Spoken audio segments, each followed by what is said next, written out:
Hello dear students, स्वागत है आपका मेरे YouTube channel math plus YT पर। और आज हम क्वेश्चन बैंक का 17वां वीडियो लेकर आ रहे हैं। प्रश्न चल रहे थे 4 अंक के, और 4 अंकों में प्रश्नों के अंतर्गत हम बात करें तो हमारे पास अवकलज के अनुप्रयोग प्रश्नावली तक पूरे हो चुके थे।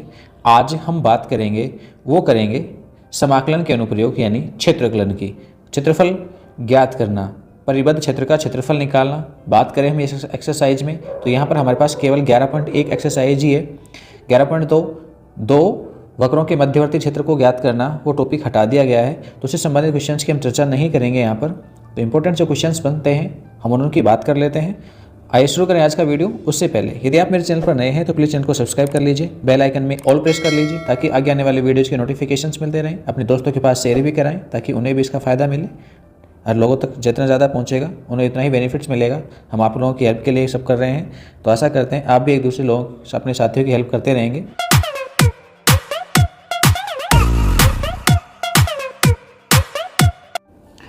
26वां प्रश्न है हमारे पास, वृत्त x² + y² बराबर 9 व रेखा x = √2y तथा x अक्ष से परिबद्ध क्षेत्र का प्रथम पाद में क्षेत्रफल ज्ञात कीजिए। तो देखिए, एक वृत्त का समीकरण मिला है आपको, तो आप वृत्त बना सकते हो। हमने वृत्त बना दिया एक, और इसका केंद्र है वो आपके पास मूल बिंदु 0, 0 है। तो हमने ये वृत्त बनाया, x अक्ष और ये y अक्ष है। आगे देखिए, एक रेखा मिली है x = √2y। यदि हम इस रेखा को खींचेंगे तो ये x अक्ष के साथ में इस प्रकार से मूल बिंदु से गुजरने वाली और x अक्ष के साथ में न्यून कोण बनाने वाली इस प्रकार की एक रेखा होगी। ये कौन सी है? x = √2y। ठीक है, ये आपके पास मूल बिंदु है, केंद्र है इसका। चलिए, अब क्या कह रहा है कि वृत्त और इस रेखा तथा x अक्ष, ये तो वृत्त रहा। ठीक है, मैं कलर चेंज कर देता हूँ थोड़ा। देखो, ये तो रहा वृत्त, ये रही आपके पास रेखा और ये रहा x अक्ष। तो इनके मध्य का घिरा हुआ ये भाग, इस भाग का क्षेत्रफल हमको ज्ञात करना है। अब कैसे निकालेंगे वो देखिए। यहाँ ये जो रेखा है, ये रेखा x इस वृत्त को जहाँ भी काट रही है, हम उस बिंदु को यहाँ ज्ञात करेंगे। कहाँ पे काट रही है? उस बिंदु का x निर्देशांक चाहिए हमें कितना होगा। क्यों? क्योंकि हम सीमाएं लगाएंगे। सीमाएं शुरू होंगी x = 0 से। मूल बिंदु के निर्देशांक 0, 0 होते हैं, तो x = 0 से, और x = यहाँ जो भी मान मिलेगा वहाँ तक तो रेखा के y के द्वारा हमें क्षेत्रफल मिल जाएगा। दूसरा, आगे वाले हिस्से में x = यहाँ जितना भी मिलेगा, और ये वृत्त, इस वृत्त से हम यहाँ की रेखा खींचें तो ये वृत्त की त्रिज्या के बराबर होगा, और ये कितना होगा वो अभी देख लेते हैं हम।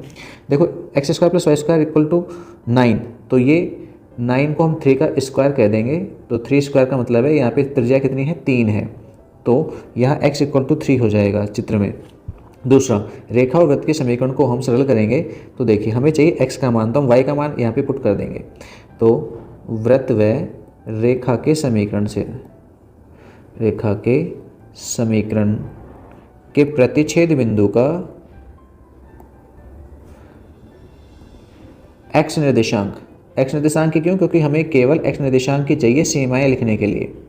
ठीक है, तो x निर्देशांक निकालेंगे, x² + y का मान यहाँ से लिखेंगे रेखा में से, तो कितना है? x/√2, तो इसका होल स्क्वायर और बराबर में 9।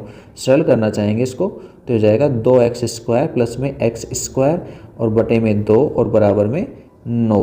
तो ये कितने हो जाएंगे? 3x² और बराबर में ये आपके पास 9 दूनी 18 हो जाएगा। अब यहाँ से x की स्क्वायर की वैल्यूज निकालेंगे तो 6 आ जाएगा, तो x बराबर मिल जाएगा √6। तो ये वैल्यू हो गई √6। ठीक है, वैसे माइनस में √6 भी होगी, वो यहाँ पर आएगी नीचे, पर इधर हमें आवश्यकता नहीं है, हमें केवल फर्स्ट क्वाड्रेंट में यानी प्रथम पाद में ही बात करनी है। तो मैंने ±6 लगाने के बजाय केवल √6 ही लिखा है प्लस का, तो x का मान भी हमें मिल गया। अब ये जो छायांकित भाग है, इस छायांकित भाग का क्षेत्रफल निकाल देंगे। छायांकित भाग का क्षेत्रफल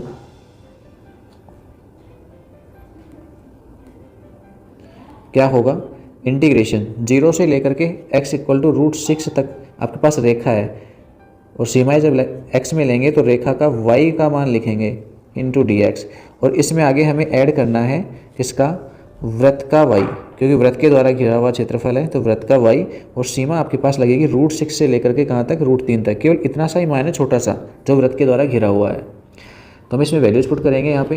तो देखिए सबसे पहले इंटीग्रेशन 0 से π/6 इंटीग्रेशन 0 to √6। रेखा का y हम निकालेंगे तो हमने निकाला था, कितना आ रहा था, x/√2 इंटू dx, प्लस में √6 से 3 तक, और वृत्त का y निकालेंगे तो हो जाएगा √9 माइनस का x²।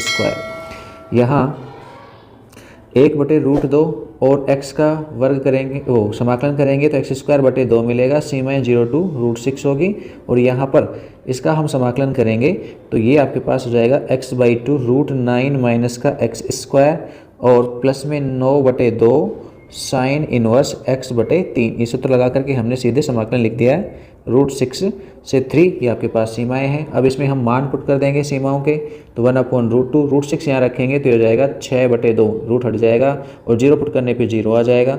नेक्स्ट वाले की बात करेंगे, 3 रखेंगे तो पहला पद 0 हो जाएगा, 9 - 9, रूट में आने वाली संख्या 0 हो जाएगी तो 0 बन जाएगा। और इधर की बात करेंगे तो 9/2 और साइन इनवर्स 3/3 कितना बन जाएगा, 1। फिर हम रखेंगे √6 रखेंगे, लोअर लिमिट है तो माइनस में हो जाएगा, √6/2 और रूट में आपके पास 9 माइनस √6 का स्क्वायर करेंगे तो 6 हो जाएगा, प्लस में वो माइनस में ही घटाएंगे क्योंकि लोअर लिमिट है, तो 9/2 और साइन इनवर्स √6/3 ये हमारे पास मान आया। हम इसे और सरल करते हैं, तो यहाँ से काटेंगे तो 2 से 6 3 बचेंगे, तो 3/√2, और नेक्स्ट वाले स्टेप्स में हम आते हैं तो 9/2 और साइन इनवर्स 1 की वैल्यूज होती है π/2, फिर माइनस में √6/2 और यहाँ पे हो जाएगा √3, और नेक्स्ट में 9/2 साइन इनवर्स 3 से काट देंगे हम 6 को √6 में, तो आपके पास ये मान बच जाएगा √2/3। तो फाइनली हमारे पास √3/2 प्लस में 9π/4, और यहाँ 2 को काट सकते हैं हम, तो हो जाएगा 3/√2, ठीक है। √6 में से √2 कट जाएगा, नीचे √2 रह जाएगा, और 9/2 साइन इनवर्स √2/3। आप चाहें तो इसे और भी छोटा कर सकते हैं। यहाँ पर हमारे पास 9/2 कॉमन आएगा तो बचेगा π/2 माइनस में साइन इनवर्स √2/3 था, ये गलती से लिखा हुआ है, √2/3, तो √2/3 ये वैल्यू है वो कोस इनवर्स में चेंज हो जाएगी, तो 9/2 कोस इनवर्स √2/3 ये हमारे पास मान आ जाएगा वर्ग इकाई के रूप में। चलिए नेक्स्ट देखते हैं। 27वें प्रश्न को देखते हैं। तो कहता है कि रेखा 2x + y = 4, x अक्ष और कोटियों x = 0 से x = 3 से घिरे क्षेत्र का क्षेत्रफल ज्ञात कीजिए। देखो हम खींच रहे हैं पहले अक्ष से, तो ये हमने x अक्ष और y एक्सिस बना दिए हैं, ये x हो गया है और ये आपके पास y हो गया है, ठीक है। अब इसने रेखा दी है 2x + y = 4। इस रेखा को खींचने के लिए हम क्या करेंगे, अक्षों पर स्थित बिंदुओं को ज्ञात कर लेंगे। जब y = 0 होगा तो x का मान कितना आ जाएगा, 2। y = 0 तो x का मान 2। मान लीजिए 2 0 बिंदु यहाँ पर है, तो मैंने एक पॉइंट यहाँ पर ले लिया, ये है कितना, 2 0। सेकंड पे आ जाते हैं हम। जब x = 0 हो तो y = 4 होगा। ये बिंदु मान लीजिए आपके पास यहाँ पर है, इस बिंदु के निर्देशांक होंगे 0 4। हम इन दोनों बिंदुओं को मिला देंगे तो आपके पास रेखा बन जाएगी। ये कौन सी रेखा है, 2x + y = 4 है। अब क्या क्या कह रहा है वो सुन लीजिए। उसने कहा कि रेखा x अक्ष, तो ये तो हो गई रेखा, ठीक है। x अक्ष ये नीचे वाला हो गया x अक्ष, और साथ में कह रहा है कोटि x = 0। x = 0 का मतलब है y अक्ष, और x = 3, x = 3 और खींच लीजिए। x = 3 कहाँ से आएगी, तो x = 3 आपके पास यहाँ से आएगी, 2 से जस्ट आगे। ये पॉइंट 2 0 है, तो ये हो जाएगी x = 3। तो इनके मध्य में घिरा हुआ क्षेत्र, तो ध्यान देंगे जो येलो कलर हमने ऊपर कर दिया है वैसा ही येलो कलर आपको वाले नीचे वाला भाग भी होगा, ठीक है। तो ये हमारे पास एरिया है जिसका क्षेत्रफल निकालना है, यानी एक त्रिभुज तो आपके पास ऊपर है और दूसरा ये वाला त्रिभुज, और एक त्रिभुज आपके पास नीचे है। तो इन दोनों का क्षेत्रफल हमको यहाँ पे ज्ञात करना है। 4 अंक का एक क्वेश्चन है, अच्छा है। तो कैसे ज्ञात करेंगे वो देख लीजिए। ये आपके पास बीचों बीच यहाँ पर ये जो रेखा है कट रही है यहाँ पर, वो किस पे कट रही है, x = 2 पर। सीमाएँ जो हमें मिली हैं सारी वो x में है, इसलिए हम छायांकित भाग का क्षेत्रफल जो येलो कलर में छायांकित किया गया है दोनों वृत्त त्रिभुजों के मध्य का, तो छायांकित भाग का क्षेत्रफल, आपको यहाँ किसी प्रकार का कोई पॉइंट नहीं निकालना है, बस छायांकित भाग का क्षेत्रफल ज्ञात करना है। छोटा ये प्रश्न, तो क्या हो जाएगा, सबसे पहले तो लिमिट शुरू होंगी 0 से लेकर के कहाँ तक, 2 तक। और पहले रेखा है, उस रेखा की बात कर लें तो वो कितनी है, 2x प्लस में y बराबर 4। तो इस रेखा का y चाहिएगा हमें इंटू डी एक्स, और उसके बाद में एक और इंटीग्रेशन होगा 2 से 3 तक। तो 2 से 3 तक इंटीग्रेशन, और फिर दोबारा वही रेखा है, उसी रेखा के द्वारा घिरा हुआ है, तो रेखा का y इंटू डी एक्स। लेकिन ये हिस्सा है वो y के ऋणात्मक भाग में है, नीचे ऋणात्मक भाग में है, तो पर क्षेत्रफल धनात्मक होता है, तो हम इसके ऊपर क्या करेंगे, मोड लगा देंगे। बस इसे मोड में हल करना है।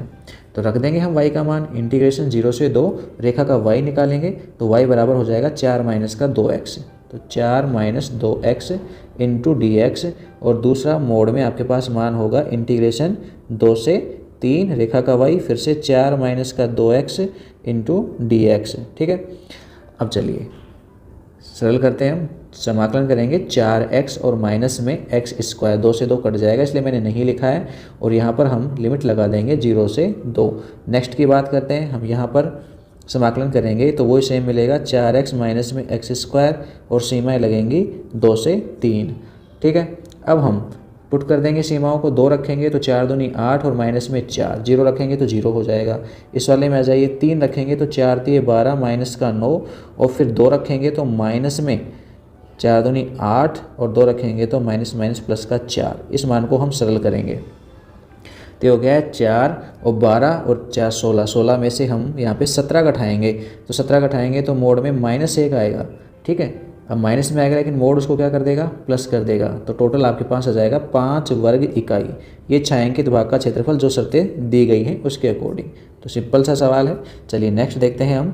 यहाँ पर ध्यान से देखोगे तो 2800 प्रश्न मिला है, एक वृत्त है और साथ में एक वक्र है, इनसे घिरे हुए क्षेत्र का क्षेत्रफल ज्ञात कीजिए। जब इस वृत्त का इस वक्र को आप खींचेंगे तो यहाँ पर आपके पास सवाल है वो 11.2 में चला जाएगा, 2 वक्रों के मध्य घिरे हुए क्षेत्र का। तो इस प्रकार का सवाल अब आपके पास नहीं होगा, तो आप इस चीज़ का ध्यान रखेंगे, क्योंकि हमारे पास केवल सिंपल वक्र, अक्ष और कोटियों से संबंधित प्रश्न ही आएंगे। तो यहाँ पर वक्र के साथ में एक और दूसरा वक्र मिला है, तो 2 वक्रों के मध्य का मध्यवर्ती क्षेत्रफल वाला ये मान हट चुका है, तो क्वेश्चन यहाँ पे गलत शामिल हो गया है, तो आपको ऐसे करने की आवश्यकता नहीं है। और सेम ऐसा ही क्वेश्चन है मध्यवर्ती क्षेत्र का क्षेत्रफल वाला 29वां, जिसमें कि एक त्रिभुज का क्षेत्रफल पूछा गया है। त्रिकोणीय क्षेत्र क्या होता है, त्रिभुज, तो ये भी नहीं होगा मध्यवर्ती क्षेत्र का। तो आप इन दोनों प्रश्नों को हल ना करें, ठीक है, ये बनाने वाले मिस्टेक हो गई है थोड़ी सी, तो इस सिलेबस में नहीं है। बिल्कुल बेझिझक आपको इन्हें करने की आवश्यकता नहीं है, आप हम पे बिलीव कीजिए, हम आपको गलत जानकारी नहीं देंगे, क्योंकि आप बेवजह उन चीज़ों को पढ़ते रहेंगे अब एग्जाम टाइम के पास आने के बाद, तो नहीं, हम भी नहीं चाहते ऐसा हो। फिर से देखिए, तीसरा क्वेश्चन है वो आपके पास बिल्कुल 27वें प्रश्न जैसा है। एक रेखा का समीकरण आपको मिला है, साथ में x की बात की गई है और 2 कोटियाँ मिली है, x बराबर -1 से x बराबर +1। मैं आपको डायग्राम बना देता हूँ, बाकी आप करने की कोशिश करना। देखो ये तो है x अक्ष, y अक्ष, और ये है मान लीजिए x अक्ष।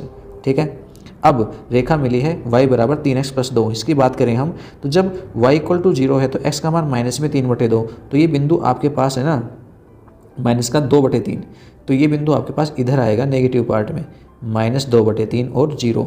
और जब x = 0 तो y बराबर 2 है, तो ये बिंदु आपको यहाँ मिल जाएगा 0 2। हम इन दोनों बिंदुओं को मिला देंगे तो आपके पास दी गई रेखा आ जाएगी।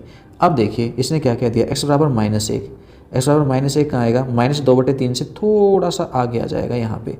तो ये किसको रिप्रेजेंट कर रहा है, x बराबर -1 को, और दूसरा x बराबर +1। तो +1 में जब हम आएंगे तो यहाँ पे मान लीजिए x बराबर +1 है आपके पास, ये लो, ये x बराबर +1 है।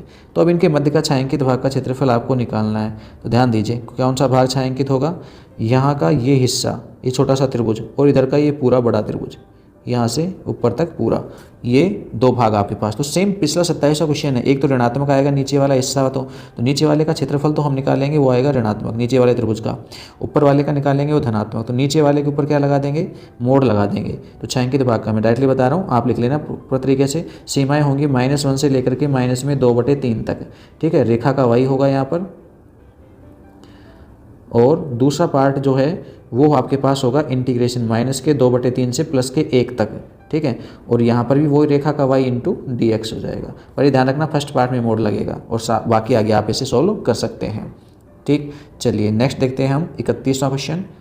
तो 31वां प्रश्न है हमारे पास, ये हमारे पास जो हम पीछे हो चुके हैं वो सभी किससे संबंधित थे, वो सभी हमारे पास क्षेत्रफल से संबंधित थे। अब हम बात करेंगे, वो करेंगे 13वीं प्रश्नावली सदिश की। 31वां प्रश्न हमें सदिश प्रश्नावली से मिल रहा है, क्योंकि इंपॉर्टेंट क्वेश्चन है, 2013 में आया हुआ क्वेश्चन है ये। देखो आपको क्वेश्चन में यहाँ पर मापांक में यानी मोड में A cap minus B cap मिला है। तो देखो हम mod A cap minus B cap इसे लिखना चाहें तो कैसे लिख सकते हैं, A cap minus B cap into A cap minus B cap. क्या है ये, एक प्रॉपर्टी है, A vector dot A vector का मान है वेक्टर ए के परिमाण के स्क्वायर के बराबर होता है।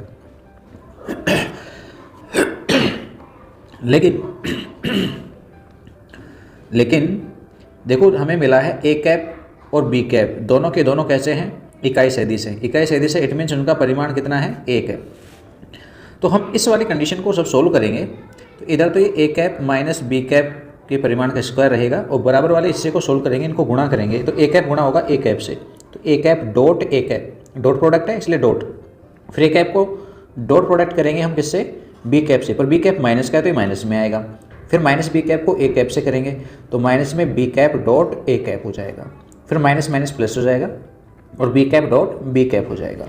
फिर देखिए A cap dot A cap, फिर से यही प्रॉपर्टी लगेगी जो हमने यहाँ पे बताई थी पहले, तो ये बन जाएगा ए कैप के परिमाण का square minus A cap dot B cap, और दूसरा है B cap dot A cap. हमने डॉट प्रोडक्ट के बारे में सीखा है कि डॉट प्रोडक्ट है वो क्रम विनिमय होता है, तो ये दोनों जुड़ करके दुगने हो जाएंगे, 2 ए कैप डॉट बी कैप हो जाएगा और प्लस में फिर बी डॉट बी, ये बन जाएगा बी कैप के परिमाण का स्क्वायर।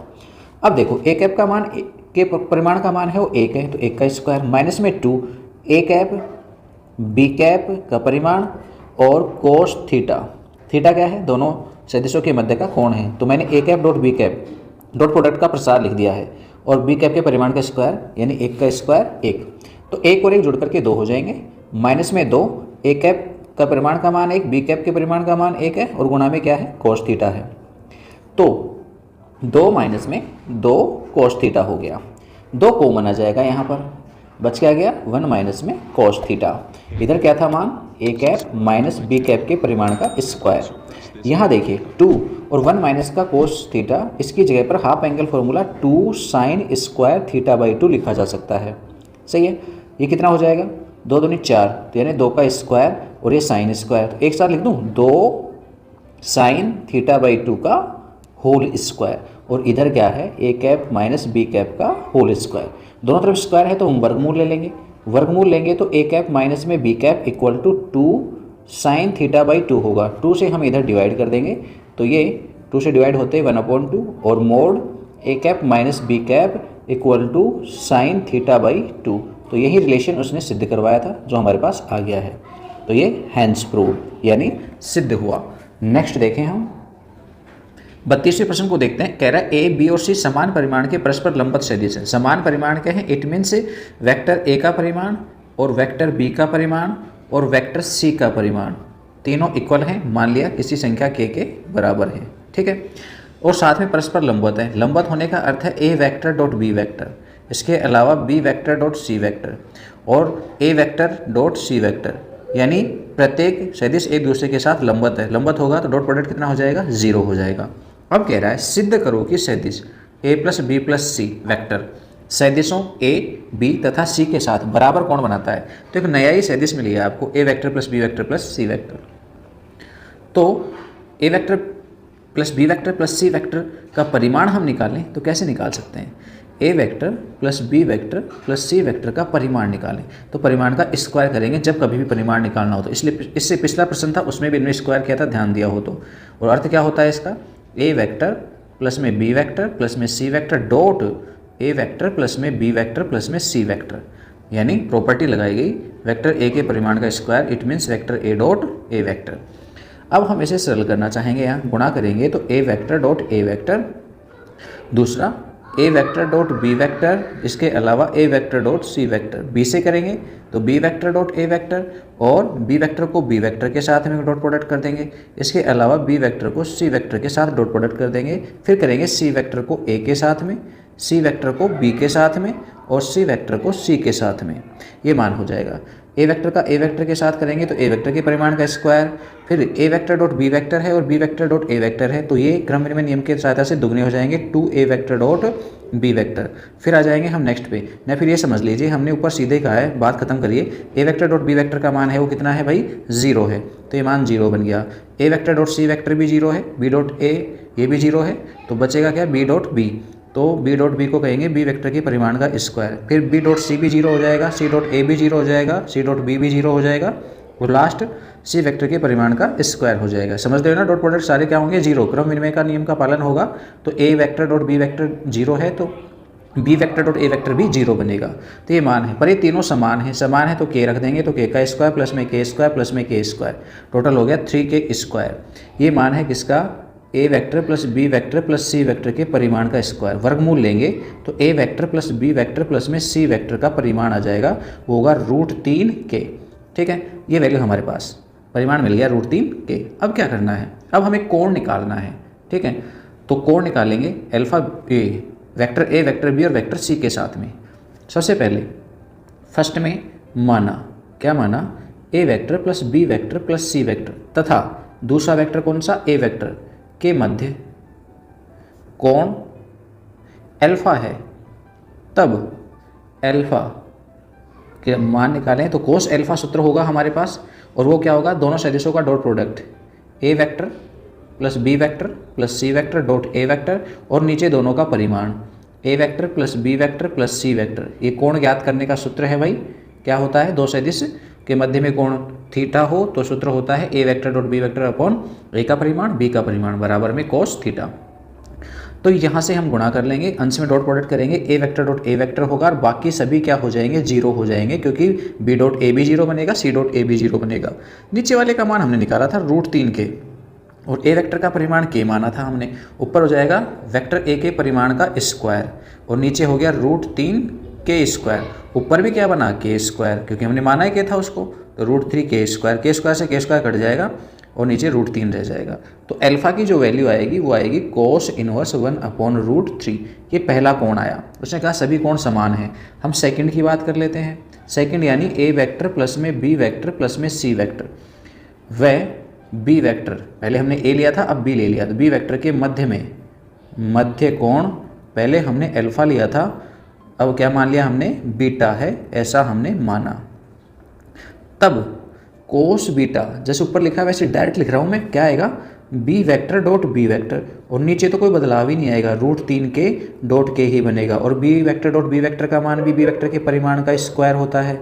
तो ये भी आपके पास कितना आ जाएगा, के स्क्वायर आ जाएगा, के स्क्वायर से नीचे वाला के स्क्वायर कट जाएगा, तो ये 1/√3 हो जाएगा। ठीक है, सूत्र वहीं रहेगा, इसलिए मैंने शॉर्ट में लिख दिया इस बार।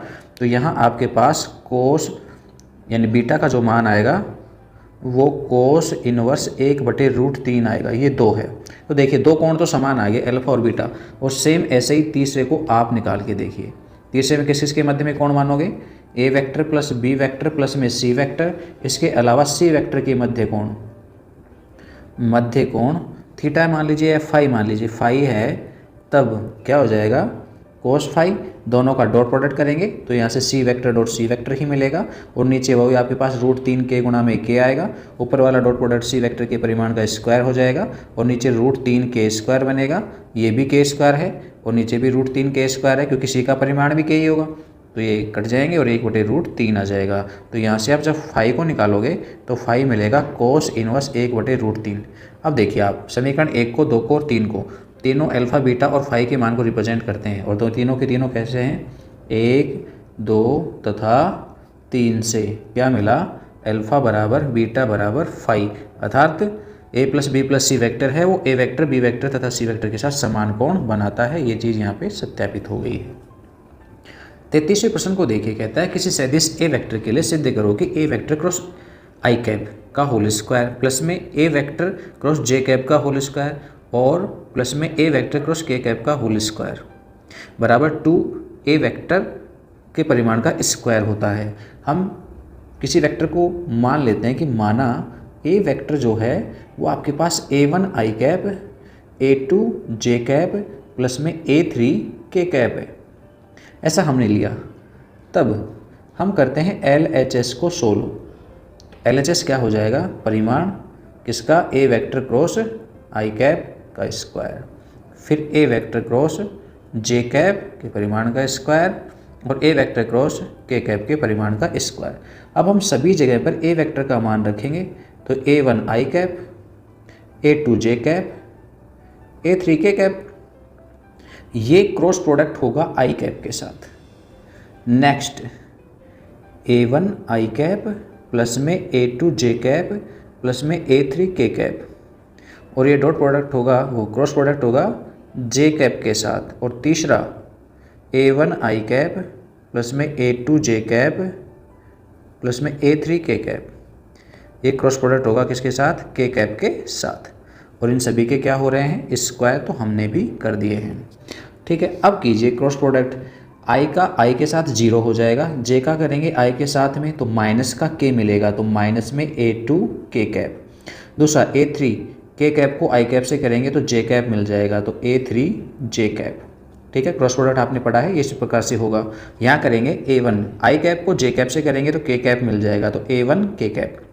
A2 जे को जे से करेंगे तो 0 हो जाएगा, और A3 के कैप को जे से करेंगे तो के कैप गुणा जे कैप, उल्टा क्रम है तो माइनस में आ जाएगा मान A3 आई कैप, इसका स्क्वायर। और तीसरे पे आ जाइए, आई का के साथ करेंगे तो माइनस का A1 जे कैप बनेगा, उल्टा क्रम है। और बाकी आगे बात करते हैं, जे का के से करने पर आई मिलेगा, तो ये सीधा सा हो जाएगा A2 आई, और के का के साथ में 0 हो जाएगा।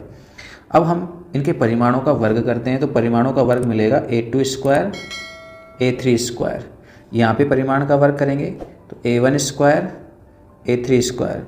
तीसरे में परिमाण का वर्ग करेंगे तो A1 स्क्वायर और A2 स्क्वायर। सभी को जोड़ेंगे तो 2A1 स्क्वायर 2A2 स्क्वायर और 2A3 स्क्वायर। तो 2 कॉमन आ जाएगा, बच जाएगा A1 स्क्वायर प्लस में A2 स्क्वायर प्लस में A3 स्क्वायर। मैं इसे यूँ भी कह सकता हूँ root A1 square A2 square plus में A3 स्क्वायर, इस पूरे का होल स्क्वायर। अब ध्यान दीजिए, वेक्टर A है तो इसका परिमाण क्या होगा, root A1 square A2 square A3 square. तो मैं इस root A1 square A2 square A3 square की जगह कितना लिख सकता हूँ, ए का परिमाण, इसका भी स्क्वायर हो रहा है तो मैंने भी लगा दिया, और ये क्या है RHS से आप देखेंगे तो ये इति सिद्धम यानी हैंस प्रूव। देख लीजिए आपके सामने 2A स्क्वायर ही आ रहा है, तो सिद्ध हो गया है। नेक्स्ट देखते हैं हम 34वें प्रश्न को। 34वें प्रश्न में कहता है यदि A, B तथा C समतल में कोई 3 बिंदु हो तो समतल ABC के अभिलंब की दिशा में एक सदिश ज्ञात कीजिए। देखिए ये कोई एक समतल है हमारे पास, और इस समतल में कोई 3 बिंदु हैं। देखिए ये हमारे पास कोई एक तल है, इस तल में कोई 3 बिंदु हैं, एक A, दूसरा B और तीसरा C। A, B और C ले लिया हमने, ठीक है। तब AB एक वेक्टर इसी तल में बनेगा और AC एक वेक्टर उसी तल में बनेगा, ठीक है। उस कंडीशन में यदि AB और AC का क्रॉस प्रोडक्ट किया जाए तो वो बिल्कुल इसी के लंबवत आपके पास एक तल होगा, वो सदिश होगा जो कि दिए गए तल के लंबवत होगा, 90 डिग्री का वो उसके साथ कोण बनाएगा। इसकी दिशा जस्ट समतल के ऊपर की ओर होगी, और उसी की दिशा में हमें 5 इकाई का सदिश याद करना है, 5 परिमाण का सदिश याद करना है। तो पहले हमें चाहिए AB वेक्टर। कैसे निकालते हैं, B के स्थिति सदिश में से A का स्थिति सदिश घटा देते हैं, तो B का स्थिति सदिश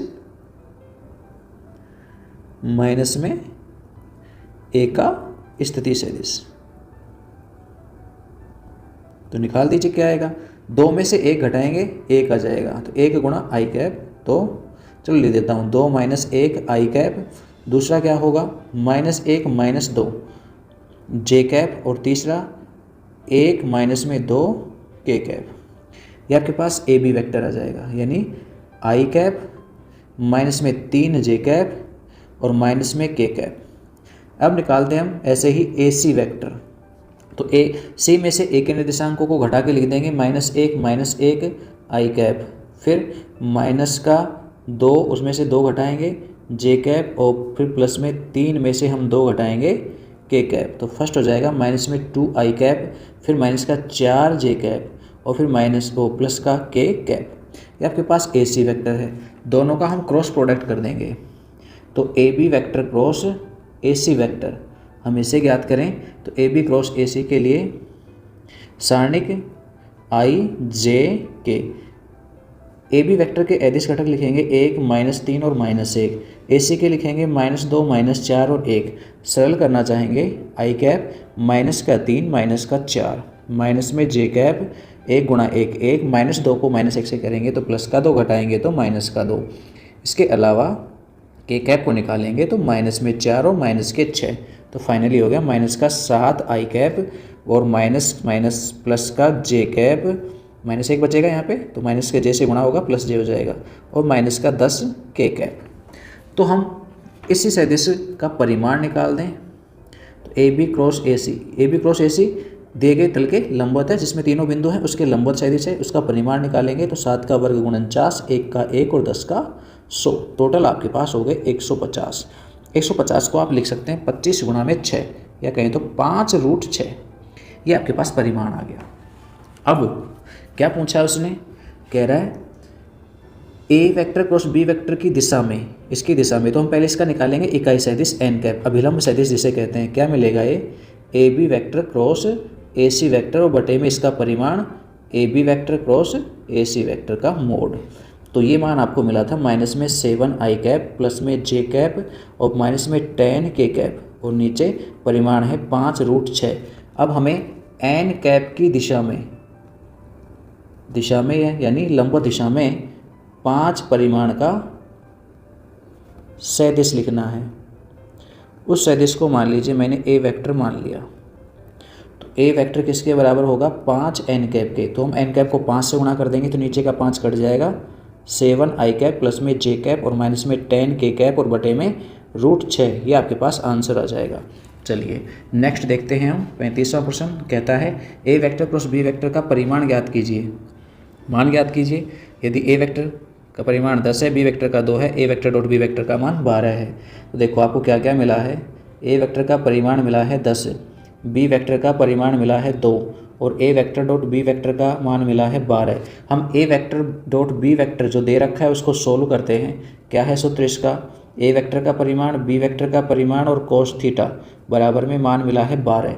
ए वेक्टर का मान 10 है, बी वेक्टर के परिमाण का मान 2 है और कोस थीटा बराबर में 12 या फिर कोस थीटा बराबर में 12 बटे में 20, 4 से काट दूंगा 3/5, ये कोस थीटा का मान है।